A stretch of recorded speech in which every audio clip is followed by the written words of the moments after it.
In this lecture, we are going to look at another essential plot, the histogram. Since histograms are used for plotting the distribution of data, we're going to need some random numbers. So let's start by creating 10,000 random numbers from the standard normal. So x equals np.random.randn 10,000.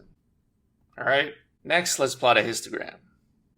So if you've ever programmed in another scientific language before, you may have even guessed this yourself. It's just plt.hist x. Alright, and that's our histogram. Now, when we have this many data points, it's possible to get a better plot by having more bars. We can accomplish that by using the bins argument.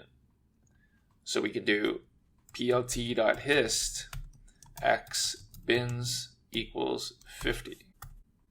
And this is, of course, one way to confirm that our data truly does come from the standard normal.